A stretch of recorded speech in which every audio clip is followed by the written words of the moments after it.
magpapakilala, no?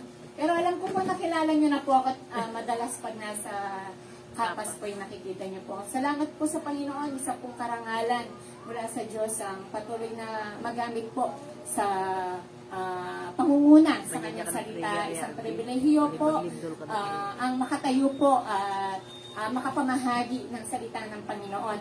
At sa Diyos po ang lahat ng kapurihan sa bawat mga sinabi po ng ating lingkod, no? Hindi po ako magiging mabuti kung hindi po mabuti ang Panginoon. Kaya po tayo nagiging mabuti dahil ang Panginoon po ay mabuti sa atin. Amen? Kaya sabi ko po kay Pastor, nung sinabi niya po na chinat niya po ako, sabi niya, ano, Pastor? Pero isa pong pangarap din po ang makatayo sa mga ganito dahil nais po nating maglingkod sa Panginoon. Amen? Nais po nating mamahagi ng kanyang mensahe, ng kanyang salita. Ngayon, pag ano po tayong ginamit ka, syempre mag-i-amen ka, pero sa loob-loob po nito, nandun po yung takot at pangamba. Pagkat alam po natin na wala po tayong alam, maging ako man po, wala po akong karunungan mula sa laman at higit po sa karunungan sa Panginoon. Ngunit isa lamang pong aking pinangahawakan, ang pangako po ng Panginoon Diyos na patuloy niya po tayong sasamahan sa tuwing tayo po'y tatayo sa kanyang harapan.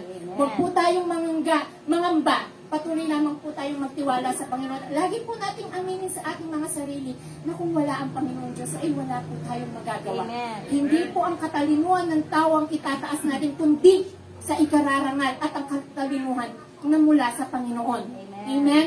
At sa oras pong ito, sabi po ni Pastor, Pastora,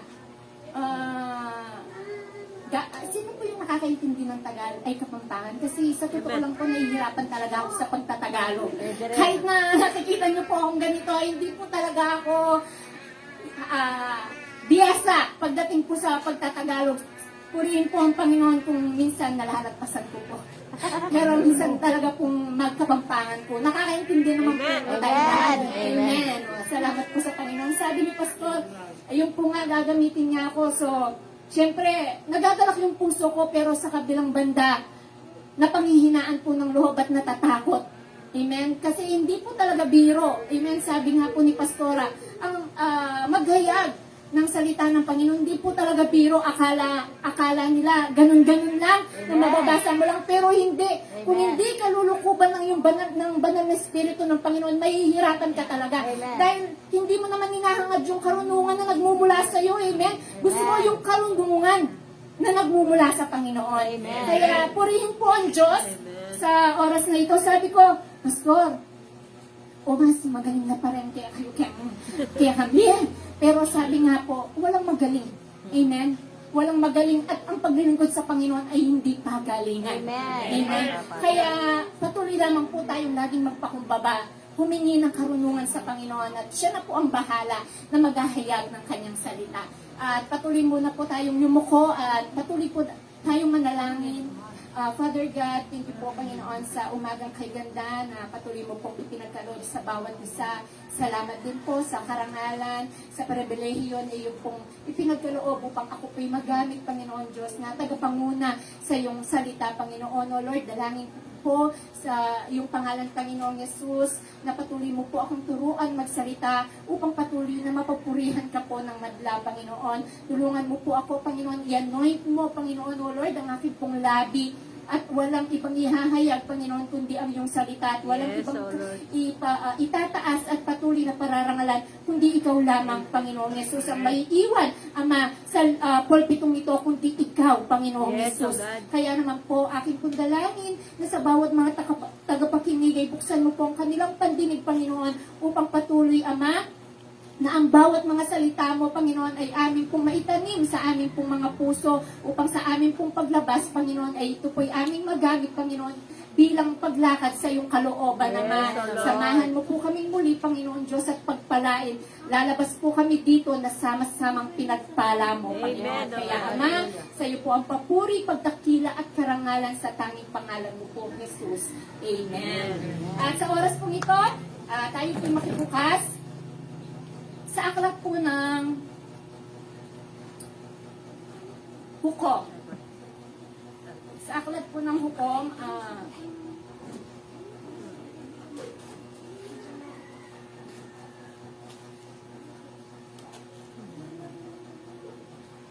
sa aklat po ng hukom, verse 2, 6 to 10. Ito po ay isang kwento ng pagkamatay po ni Josue. Ang sabi po ng aklat ng hukom, chapter 2, verse 6 to 10, sabi niya, pinalakad na ni Jose ang mga Israelita at kanilang tinirahan ang mga lupaing nakatalaga para sa kanila. Si Josue ay namatay sa edad na 110 o 110 taon at inilibing siya sa Timnath Heres, isang lugar na sakop ng kanyang lupain sa kaburulan ng Ephraim, sa gawing hilaga ng bundok Gaas. Namatay rin ang buong salinlahing kasabay ni Josue. Naglingkod ng tapat kay Josue ang mga Israelita habang nabubuhay si Josue at ang mga pinunong nakasaksi sa mga kahangahamang bagay na ginawa ni Yahweh para sa Israel. Subalit, ang sumunod na salinlahi ay nakalimot kay Yahweh at sa lahat ng ginawa niya para sa Israel. Purihin po ang salita ng Panginoon. Alam niyo po ba na ang talatang ito ay naglalaman po ng pagkamatay daw po ni Josue nang siya po ay namuno sa Israel. Amen? At ang talata pong ito ay nalulooban ng pagliliwanag na noong daw po ang nabubuhay si Josue. Si Josue po ay kahalili ni Moises sa paglilingkod. Pagkatapos pong namatay ni Moises, si Josue po ang ipinalit ng Panginoon para manguna sa mga Israelita. Ngayon, ang sabi niya, pagkamatay daw po ni Josue, ang sabi dito ng last verse ng 10, hindi po delita sa salamin ko, pasensya na ko kung isasasakit ko po talaga mo. Subalit ang sumunod sa salinlahi ay nakalimot kay Yahweh at sa lahat ng ginawa niya para sa Israel. Kung ating pong pag-aaralan o mapagbulay-bulayan, minsan po talaga sa paglilingkod, pag wala pong tagapanguna, ang bawat mga miyembro po ay napapariwara. Minsan po talaga, ito yung sinasabi ng aklat niya, noong namatay daw po si Josue, ang mga Israelita ay nakalimot at sumunod at nakalimot kay Yahweh at sa lahat ng ginawa niya para sa Israel. Nais ko lamang pong bigyan ng pansin ang bawat ang talatang ito kung gaano nga ba po kahalaga ang isang mayroong lingkod na namumulong sa atin. Kung paano nga ba po natin mapapahalagaan ang bawat mga sakripisyo ng ating mga lingkod. Kung titignan po natin, nung daw pong namatay si Josue, ang bawat mga Israelita ay tumalikod. So, ibig sabihin po, sa bawat kanila pong sa bawat pag walang namumuno sa kanila, napapalapit po sila sa kasamaan. Amen? Pero minsan po, yung mga miyembro, hindi po natin kayang pahalagaan ang ating pong mga lingkod na nagsasakripisyo, nagbibigay ng buhay, nagbibigay ng lakas para maituwid lamang po ang ating mga paglilingkod at maipalapit po tayo sa Panginoon. Minsan po mas nauuna pa yung pagrereklamo po natin, pagsasalita ng hindi tama sa ating mga lingkod. Instead po na ipanalangin po natin sila na sa kabila ng kanila pong mga pagsasakripisyo at kahirapan ay patuloy pa rin po silang nagbibigay ng panahon at nagsasakripisyo para lamang po tayong mapalapit sa Panginoon. Ngayon, ano po ang nais idala ng salita ng Panginoon sa oras na ito? Kung paano po natin bigyang pagpapahalaga ang ating pong mga lingkod. Kung paano po natin bigyan ng pagmamalasakit sa kabila ng paghihirap ang ating pong mga lingkod. Katulad po ng mga tauhan ni David, ating pong buksan ang salita po ng 2 Samuel chapter 21 verse 15.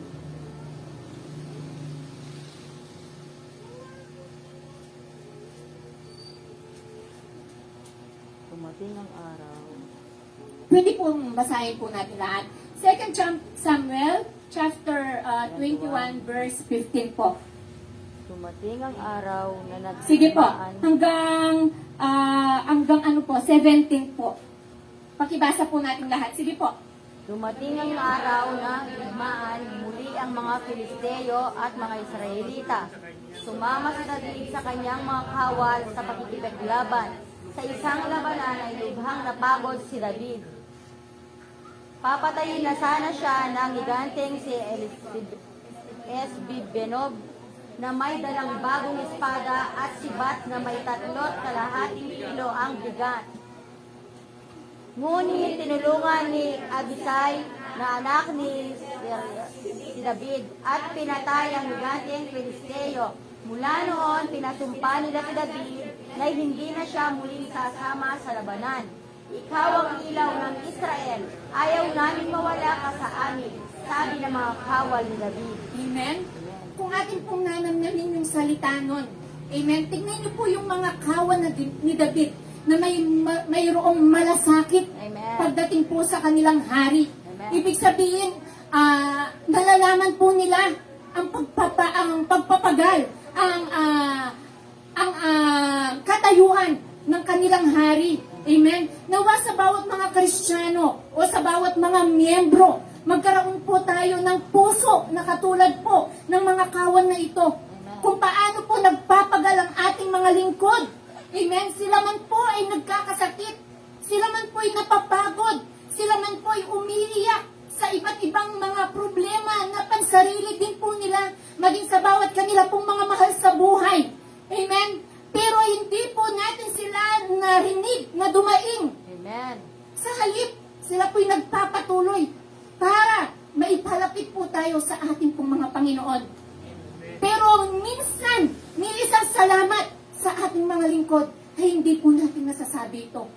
Minsan, natatamaan tayo sa mga salita, pagtalikod ng mga lingkod, imbis na sabihin na natin na, praise the Lord. Pastor, salamat po sa iyong buhay. Pagkat sa iyong salita, ako po'y binabago ng Panginoon sa salita na iyong inihayag. Salamat po. Minsan hindi man natin ito sinasabi, kundi mas mabilis pa po na tayo'y magreklamo.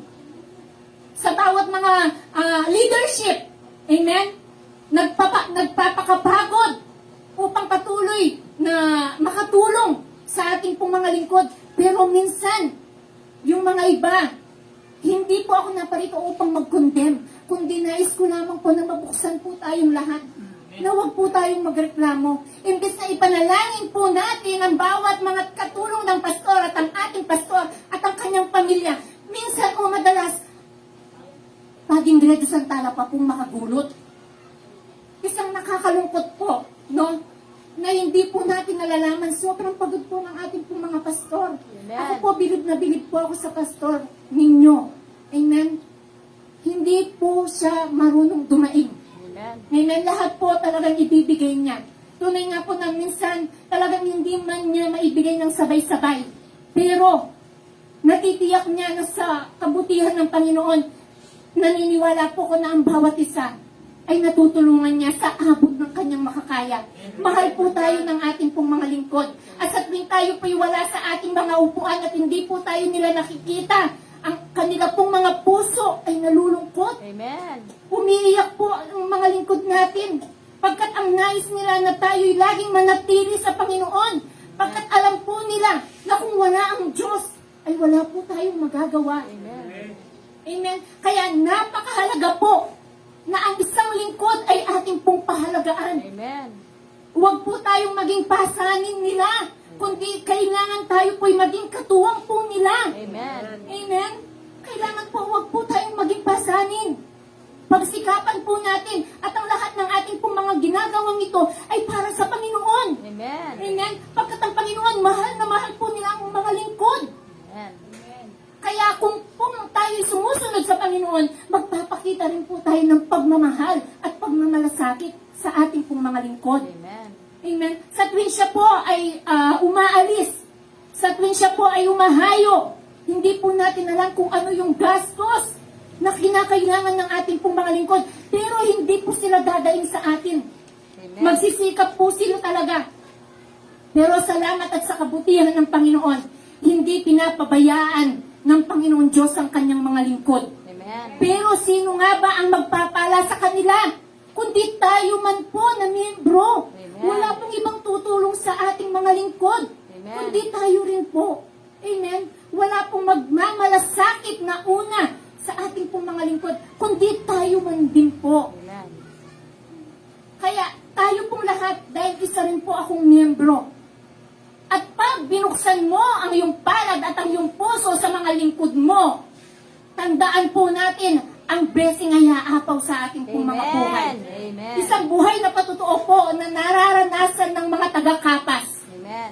Kung paano po binabago ang puso ng mga taga-kapas sa paglilingkod at sa pagmamahal sa mga lingkod. Ngayon po, huwag lang po tayong laging tumingin sa material. Amen. Amen. Yun lamang pong nag-grow tayo at patuloy po tayong ginagamit ng Panginoon sa paghahayo, sa paglilingkod. Isang napakalaking biyaya na po. Kami nga po sa Kapas, naiinggit po kami eh. Kasi talaga pong yung sina Sister Senya, umulan umaraw, umahayo po sila upang makapaghayag ng salita. Na minsan naging inspirasyon po namin ng mga Kapas upang patuloy din po na magamit sa paghahayag ng salita ng Panginoon. Kaya patuloy po natin silang pasalamatan. Alam ko po na hindi humihingi ng mga pasasalamat ang ating mga lingkod pagkat ginagawa nila ang lahat ng ito hindi sa ikatataas at ikararangal ng kanilang pangalan, kundi sa ikararangal ng Panginoon. Amen. Ma-appreciate man sila o hindi, praise God. Amen. Pagkat hindi po nila hinihingi ang papuri ng tao, ngunit sa isang salamat ay nagpapagaan po ng kanila pong mga puso. Amen. Pagkat alam nila na tayo na naglilingkod sa Panginoon Diyos ay may pusong mapagpasalamat. Amen. Pusong na-appreciate. Instead na magreklamo po tayo. Instead na lagi po nating sabihin, Pastor, paniyang bobomba ng bobomba. Iba ko ng misawa at yung kayang bomba.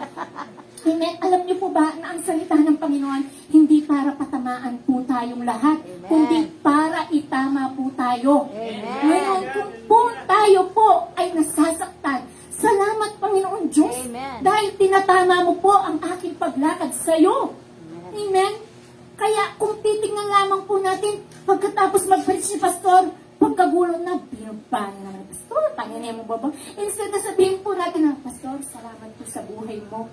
Salamat po sa biyaya ng Panginoon sa iyong mga salita. Patuloy po niya akong binabago. Amen? Napasalamatan na po ba natin ang ating mga lingkod? Amen? Amen? Gawin po natin yun. Huwag po nating ipagkait maging sa ating pong mga pastora na katuwang sa ating pong asawa sa kanyang asawa. Kababae niya pong tao. Si Brother 30, 14 years old, hindi inaalintana ang pagmamaneho. Umulan, umaraw, nakadako lang po sa barangay Parang upang patuloy na makapaglingkod sa ating Panginoon. Yung bagay lang na iyon ay napakahalaga na po at malaking pagpapasalamat na sa Panginoon at sa pamilya po ng ating mga lingkod. Alam ko po na hindi papuri sa mga lingkod ito. Hindi po nila tinatanggap yun. Pero alam ko na nagpapasalamat sila sa Panginoon dahil marunong magpasalamat ang kanilang mga miyembro. Amen. At nabubuhay sa kanila ang Panginoon. Amen. Pag tayo po'y marunong magpasalamat, maliit man o malaki, amen, nabubuhay po tayo sa Panginoon. Amen. Hindi lamang po sa mga pagpapala, ang sabi nga, no, maging sa pagsubok at salamat po sa Panginoon, isang inspirasyon po namin kayo. Amen. Na umulan o umaraw, nandyan po kayo. Na kahit hirap na sa buhay, ay patuloy pa rin po kayong naglilingkod. Amen. Hindi niyo po alam na isang pagpapala po kayo sa amin pong mga buhay. Pagkat kayo po ay nagiging inspirasyon po namin pagdating po sa paglilingkod. Maraming salamat po sa Panginoon sa bawat buhay ng bawat isa. At sa oras pong ito, nais ko lamang pong bigyan ng pansin kung paano po natin pahalagaan ang ating pong mga lingkod. Magkaroon po tayo ng malasakit sa kanila. Amen. Ang sabi nga po ng 2 Corinthians chapter 1, verse 23 to 24,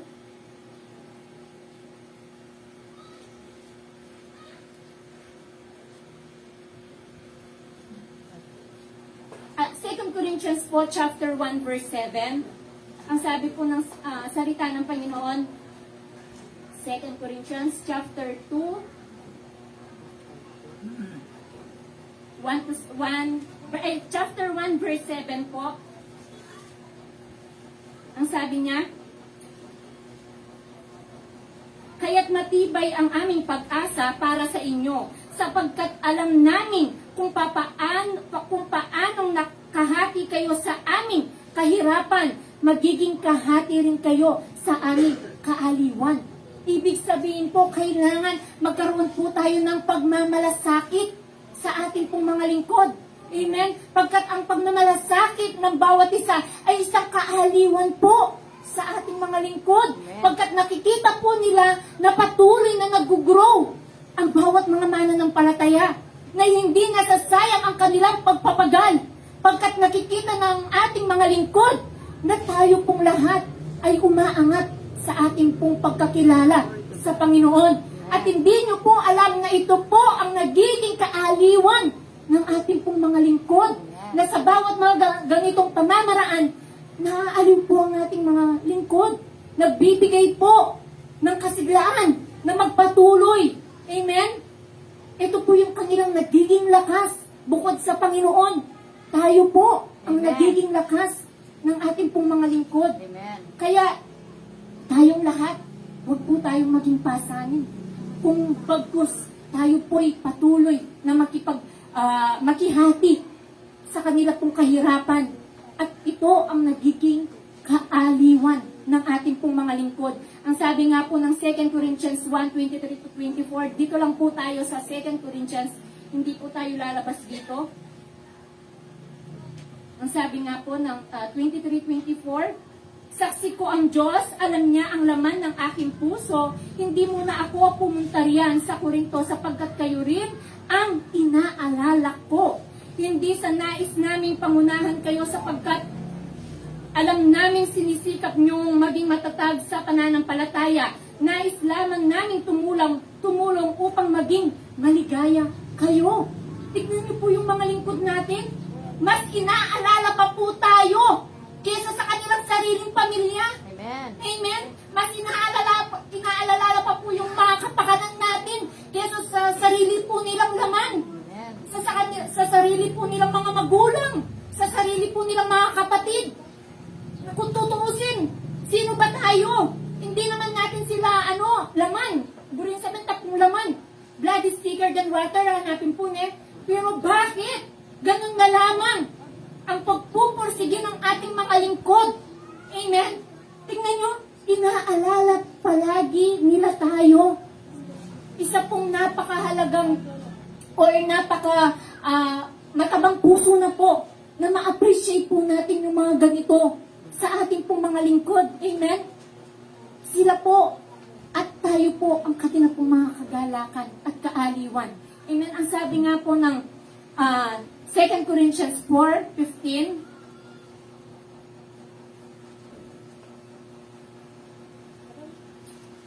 para kaming mabangong sanyo ng insensong inihahandog ni Kristo sa Diyos at nalalanghap naman ng mga naligtas ay, sabi po, 2 Corinthians 4:15 po pala.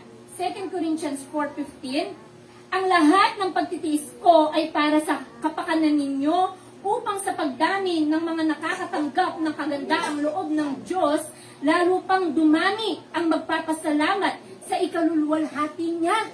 Amen? Tingnan niyo po, ang lahat ng pagtitiis ko ay para sa kapakanan ninyo. Para lagi sa atin. Para lagi sa atin. Wala na sa lingkod. Wala na sa kanyang pamilya. Nagiging selfless na siya. Pagdating sa kanyang sarili, lagi na lang tayo. Tayo naman mga miyembro, kumusta tayo? Sapat na ba yung ipinapakita natin na pagmamalasakit sa ating pong mga lingkod? Sapat na ba yung, pwede na yan, pwede na kang pastor yan, habang tayo, masarap yung buhay natin. Pero yung mga lingkod natin, hindi man lang natin naiisip ang kanilang mga kalagayan. May sarili-sarili din po silang pangangailangan. May sarili-sarili din po silang mga pagtitiis at pag-iyak sa Panginoon. Pero hindi po nila ito pinapansin pagkat laging tayo ang kanilang mga inaalala. Amen? Kaya paano po natin maipapakita ang pagpapahalaga sa ating pong mga lingkod? Magkaroon po tayo ng malasakit. Magkaroon po tayo ng bukas na puso. Ito po yung pangalawa. Ang sabi po ng 2 Corinthians chapter 6, 11 to 13.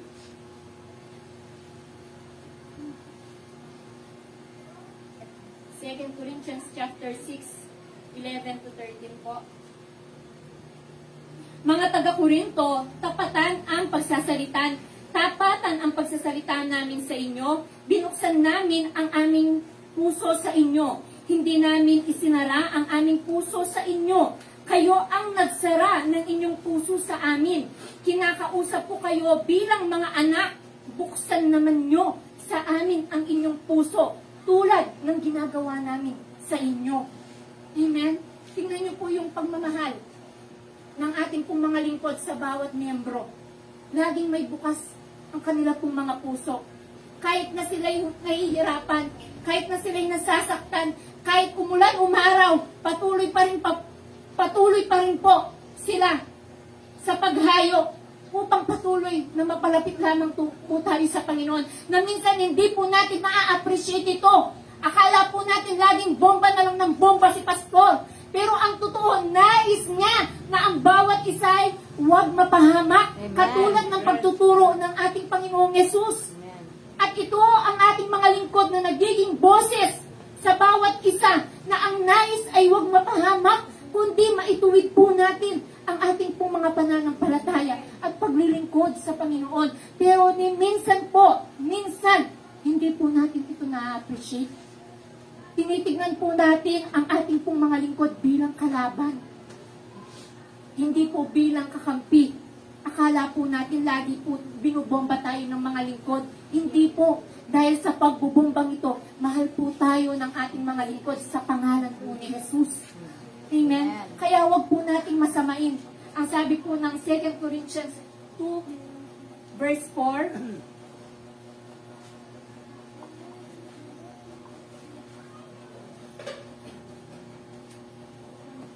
ito po pala,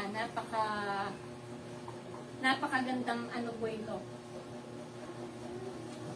2 Corinthians chapter 2 verse 15, no? 8 to 12 po. Basahin po natin ng 2 Corinthians chapter 4 verse 8 to 12.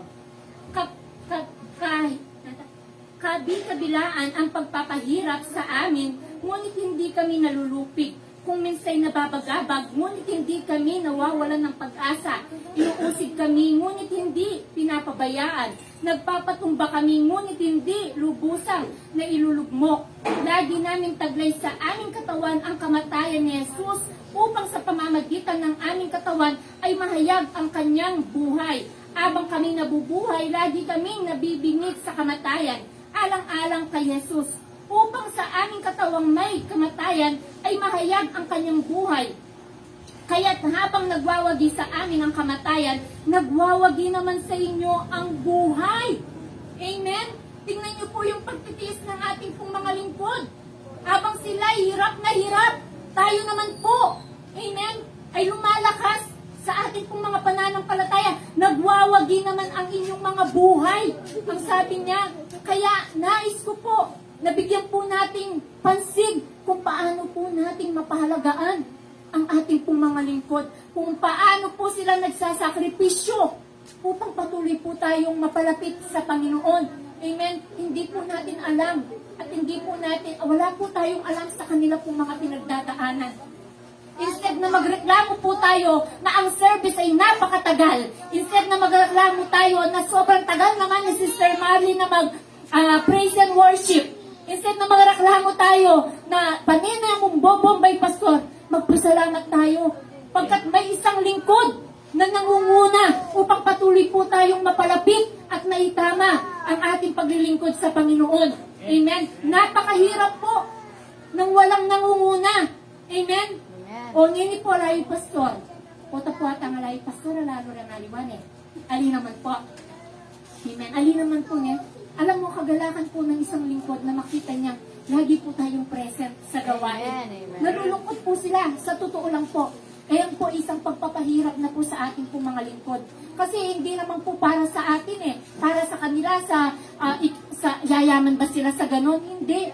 Ang nais lamang po ng ating po mga lingkod na walang masayang sa ating pong paglapit sa Panginoon. At nais ng ating mga lingkod na mas lalo pa po tayong mas lalong lumapit sa Panginoon. Mabukas ang ating pong mga puso. Amen? Sa pangangailangan po ng ating pong mga pastor. Buksan po natin ang ating pong mga puso. Pagkat walang ibang tutulong sa mga lingkod, kundi tayo rin po na miyembro. Ang kagalakan nila. Amen? Tayo. Sa biyaya ng Panginoon. Una ang Panginoon. Pangalawa, tayo. Tayo po ang kagalakan ng ating mga lingkod. Sa tuwing yeta po masyas buntok, nagagalak na ang ating mga lingkod. Wala man po tayo maibigay na pananalapi. Yun lamang pong pagmamalasakit. Amen? Isang nagbibigay kalakasan na po sa ating mga lingkod yun. Alam niyo po ba, pag nagagalak yung mga lingkod, nagiging malakas po sila? Amen. Na kahit masakit lang po, gagaling na. Amen. Dahil nga po, nakikita nila ang paglilingkod niya ay hindi nasasayang. Dahil sa atin, nakikita niya ang paglilingkod niya na nagbubunga ang ating pong mga pananampalataya. At last po, no? 2 Corinthians 2 verse 4.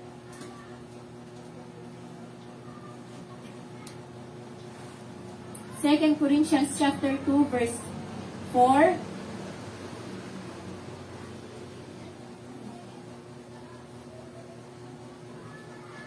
Ang puso ko'y puno ng kalungkutan at ang pag-alala ng sulatan ko kayo ay eto po pala, wait lang po, bago po tayo magtapos, no? Alam niyo po ba na sa tuwing din pastor po, mga aral lang, mga bombata mo, alam niyo po ba na nalulungkot din po ang ating mga lingkod?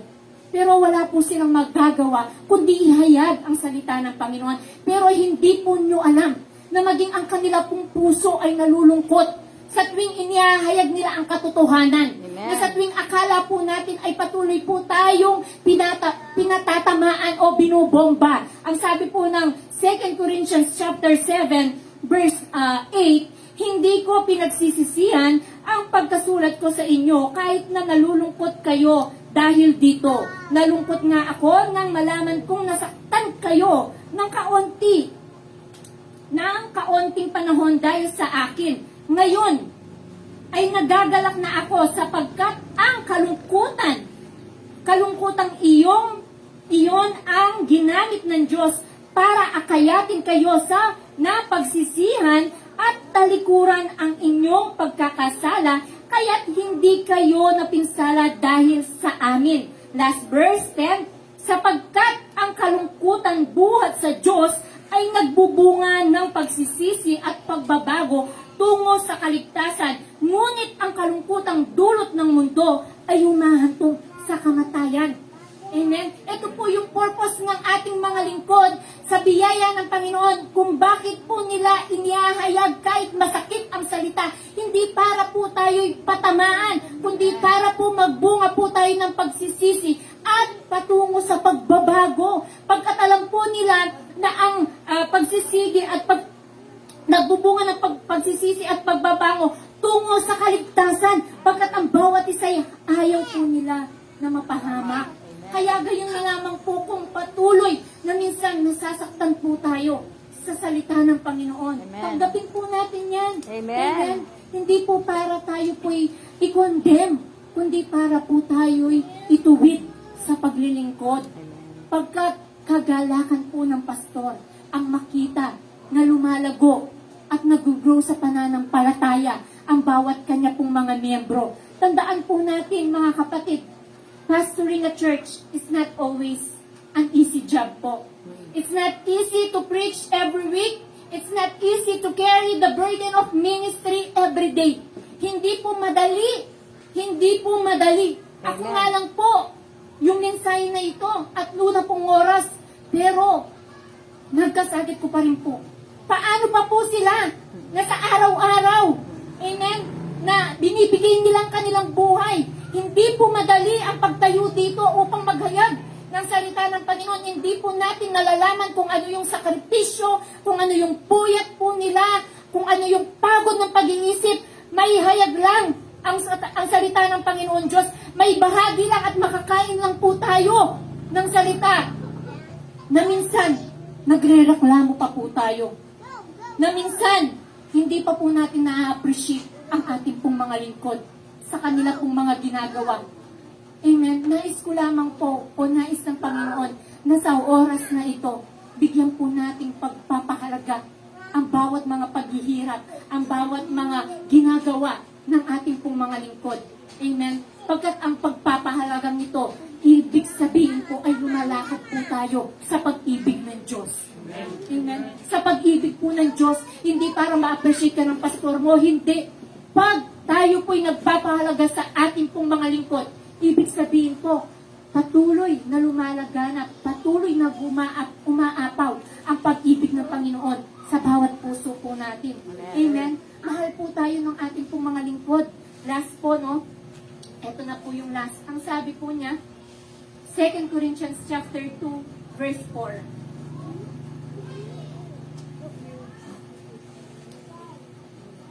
Ang puso ko'y puno ng kalungkutan at pag-aalala nang sulatan ko kayo at maraming luha ang tumulo habang sinusulat ko iyon. Sumulat ako sa inyo hindi upang kayo'y dulutan ng kalungkutan, kundi upang ipadama kung gaano kalaki ang aking pagmamahal sa inyo. Tingnan niyo po yung pagmamahal ng ating pong mga lingkod. Amen. Minsan, napupuno po sila ng kalungkutan, pag-aalala. Minsan po, kung alam nyo lang, na sa tuwing sila po'y nakakapaghayag, na alam nila na nasasaktan tayo, hindi nyo po alam na nalulungkot ang ating pong mga lingkod. Amen? Nabibigatan din po sila. Pero ito yung katotohanan na dapat nilang naihayag upang tayo po ay makalakad sa kalooban ng Panginoon. Kaya bigyan po natin sila ng appreciation. Di ba minsan po may monthly appreciation ng ating mga lingkod, no? Hindi lamang po kada monthly, kundi lagi-lagi po pasalamatan po natin sila. Na patuloy po natin silang huwag kaligtaan araw at gabi sa ating pong mga panalangin. Amen. Hindi lamang po yung mga lingkod, maging ang bawat mga nagsusumikap na katuwang ng ating pong mga lingkod. Bigyan po natin sila lagi at isama sa ating pong mga panalangin. Huwag po natin silang kakaligtaan pagkat mahirap ang walang namumuno sa isang sambahayan katulad ni Josue. Hindi po natin masasabi na kaya na natin, marami na tayong alam. Ang sabi nga ng 2 Corinthians, huwag mong sabihin na marami kang alam pagkat baka ikay mabuwal. Amen. Amen. Hindi po tayo makapagmamalaki. Sa ayaw at sa gusto po natin, kailangan po natin ang ating mga lingkod. Huwag po natin sabihin, kaya na natin. Makapaghayag nakman, makapamasa nakman. No. Wala po tayong maipagmamalaki. Kaya kailangan nagpapasakop po tayo. Pray for our pastors. Amen? Pasalamatan natin ang ating pong mga lingkod instead na magreklamo po tayo. Last po na verse na akin pong dadalhin. Sa Thessalonica chapter 1 Thessalonica chapter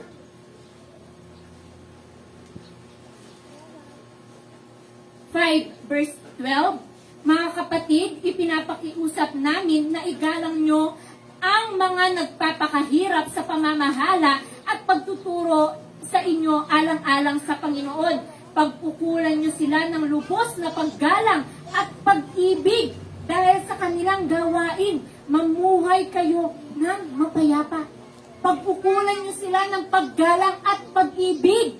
Amen? Amen. Kaya bawat mga miyembro, akin pong hihikayatan ang bawat isa na magkaroon po tayo ng pagmamalasakit, pagsuporta, palaging panalangin, at patuloy na bukas puso sa ating pong mga lingkod. Instead na tayo po'y magreklamo, instead na tayo po'y kakatak ng kakatak na dahil mabubuang bata mo, let's say praise the Lord, at patuloy po tayong magbago sa tulong at sa biyaya po ng Panginoon. At lagi po natin tandaan na ang kagalakan ng lingkod ay ang makita na laging nananatili at lumalago ang kanila pong mga miyembro.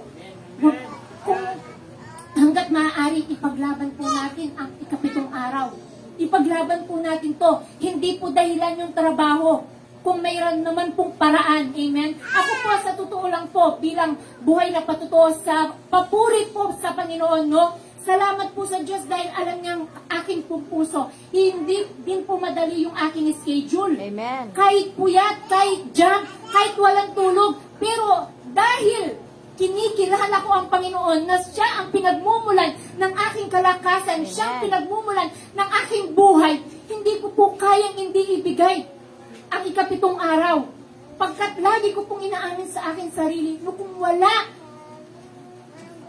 ang Panginoon, ay wala po akong magagawa. Amen. Na kung wala ang Panginoon, wala pong kami, walang biyaya na ito. Pero salamat sa Diyos. Salamat po. Kaya sa ikapitong araw, lagi ko po itong pinaglalaban na minsan malawot siya pa yung schedule ko. May stress na ako po kasi makananon kaya po kanining paralanganan.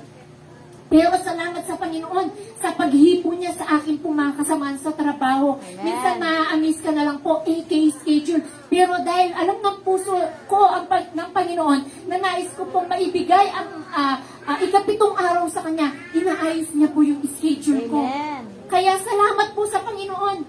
At ito po ay isang nagiging kagalakan po sa mga lingkod ang makitang laging pong present ang bawat kanila pong mga miyembro. Umulan, umaraw, kahit sa matinding kasamaan ng panahon, laging nagagalak. Lalo na sa matinding sama ng panahon, nagagalak po ang lingkod pag nandyan po tayo. Amen. Kaya pagsikapan po natin, alisin po natin yung maraming dahilan. Amen. Amen. Lagi po tayong gumawa ng paraan. Pag totoo na nais mo na sumamba, ang Diyos ang gagawa ng paraan para makasamba ka. Amen. Pero pag hindi totoo at maraming dahilan sa puso mo, talagang gawaya pa po in jablo para itamo po makasimba. Pero pag siyang tututa po talagang bisang simba, kahit imposible, gagawin posible ng Panginoon. Amen. Kaya salamat po sa Panginoon sa umagang ito. At patuloy po tayong tumayo at akin pong inahangayahan ang ating pong mga music ministry.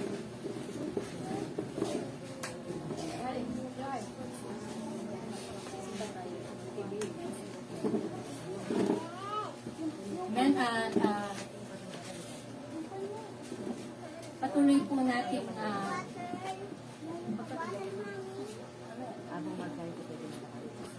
patuloy po tayong umawit.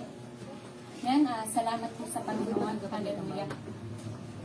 Aking pong inaanyayaan ng lahat ng bawat mga music ministry upang patuloy po tayong mag-alay na isa pa pong awitin sa ating pong Panginoon.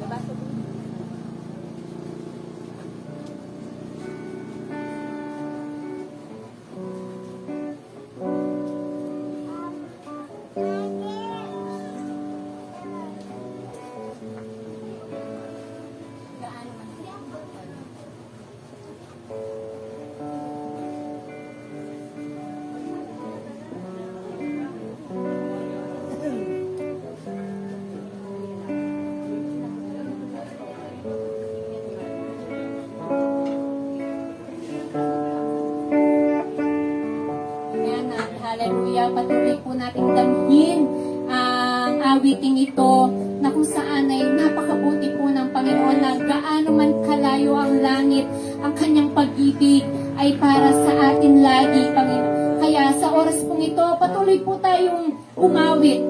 Damhin po natin ang awitin na gaano man po kalayo ang langit.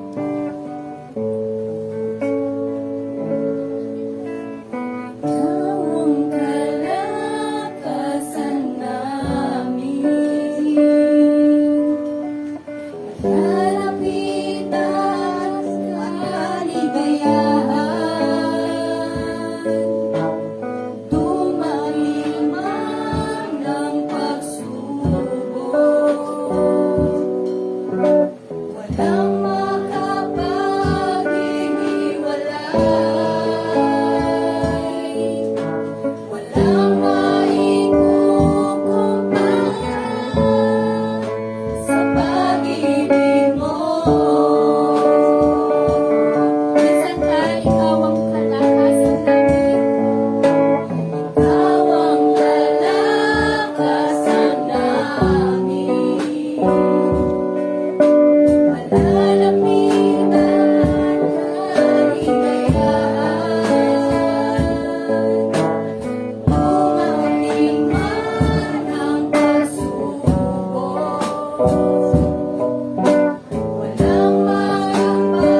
ibang itataas, kundi ikaw lamang, Amen. Panginoon. Salamat po ng marami sa katagumpayan na iyong pong iginawad, Panginoon, Ama, sa iyong gawain sa dako pong ito, Panginoon. At naniniwala po kami, Panginoon Diyos, na sa iyong mga salita ay may naitanim sa aming pong mga puso na kung paano po namin mapahalagaan, Panginoon, ang iyong mga lingkod, Panginoon, at magkaroon po ng bukas na puso, pagmamalasakit, Panginoon, O Lord, sa kanila, Ama. Salamat po sa buhay ng mga lingkod mo, Panginoon Diyos, na ibinigay sa amin na katulad ng sinabi mo po sa Jeremiah chapter 3, verse 15, na bibigyan mo po kami ng lingkod na sumusunod sa iyo, na magpamahala at patuloy na magkaroon ng pamamahala po sa amin, Ama, na may katalinuhan at pagkaunawa. Kaya salamat sa buhay po nila na walang sawa, na nagbibigay ng kanila pong oras upang patuloy, Panginoon Diyos, na makalakad po kami, Panginoon, O Lord, sa iyong kalooban. Yes. Ama, wala po kaming ibang hiling, kundi ang lagi mo pong pakaingatan, bigyan ng kalakasan palagi, Panginoon, ang iyong pong mga lingkod. Higit po, patuloy mo po silang bigyan ng karunungan sa pamumuno. Punuin mo po sila ng pag-ibig, Panginoon, O Lord, at pagtitiis, pagkat hindi biro, Panginoon, O Lord, ang humawak ng isang simbahan o ng isang church, Panginoon. Alam po namin, Panginoon Diyos, at ikaw ang nakakakita ng kanilang pag-iyak, ng kanilang po pagluhod sa iyo, Panginoon. May lapit lamang po kami, Panginoon, O Lord, sa iyo, Ama. Kaya salamat, Panginoon. Salamat sa mga lingkod mo. Salamat po sa buhay nila, Panginoon. Turuan mo po kami, Ama, na lagi po kami magkaroon ng pag-ibig, Panginoon. Ang bukas puso, Panginoon, Ama. Pagpatuloy, Panginoon Diyos, Ama, na hindi po kami magiging pasanin nila, kundi kami po'y magiging katuwang po nila, Panginoon, O Lord, sa kanila pong paglilingkod, Ama. At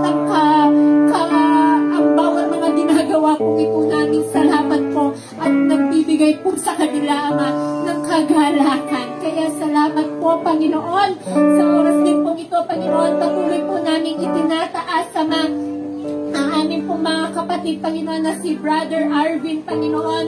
Ama, ito po isang request prayer, Panginoon, Ama, na nakakaranas po ngayon, Ama, ng lindol sa dako po ng Taiwan. Patuloy mo po sila, Panginoon Diyos, abutin. Katakbuhin mo po, Panginoon, ang bawat isa, Panginoon. Alam po namin na walang imposible sa iyo. At patuloy mo pong ililihis, Panginoon, O Lord, anumang uri ng kapahamakan nito, Panginoon, O Lord, sa bawat mga anak mo, Panginoon. Kagaligan naman po, Panginoon Diyos, sa iyong pangalan, Panginoon Jesus. Ang patuloy mo pong ipagkaloob, Panginoon, sa aming pong kapatid na si Brother Erwin, Panginoon. Patuloy din po namin itinadalangin, Panginoon, Ama, ang aming pong kapatid na si Brother Arvin, Panginoon, Ama, na patuloy mo din po siyang ingatan sa lindol, Panginoon, O Lord. Ang bawat isa, Panginoon, maging ang bawat aming pong mga kapwa, Panginoon, ay abutin mo, Panginoon Diyos, na anuman pong uri ng kapahamakan ay patuloy po namin minawasak sa iyong pangalan, Panginoon Jesus. Naniniwala po kami, nagtitiwala na ang lahat na tumatawag sa iyong pangalan, Panginoon Jesus, ay patuloy mo pong pakikinggan. Patuloy mo pong abutin ang bawat mga kapatid po namin sa pananampalataya na hindi po nakadalo sa oras na ito. Panginoon, patuloy ko pong dalangin, Ama, na mabuksan po, Panginoon, ang kanilang pong mga puso, na anumang pong uri ng kadahilanan, Panginoon, ay magkaroon po sila ng dahilan para ikaw ay patuloy, Panginoon, na mapaglingkuran, Panginoon. Pagkat alam mo, Panginoon Diyos, at patuloy po namin aaminin sa aming pong mga sarili that without you, we can do nothing, Panginoon. Na ang lahat ng aming pong mga kalakasan, ang aming hininga, ang aming buhay, ay sa iyo lamang po nagmumula, Panginoon. Kaya ano nga ba po ang aming maipagmamalaki, kundi ang patuloy lamang po namin kayong purihan, sambahin, at patuloy na pasalamatan. Patuloy po namin kikilalanin na sa aming pong buhay, ang lahat ng ito ay sa iyo nagmumula. Kaya, Panginoon, salamat sa magandang umaga at mapagpalang umaga na iyo pong niloob, Panginoon Diyos. Alam ko po, Ama, na sa oras na ito, binago mo ang aming pong mga puso. Sa bawat mga lingkod mo, nagkaroon po kami, Panginoon, O Lord, na mga panibagong pinto upang patuloy na pahalagaan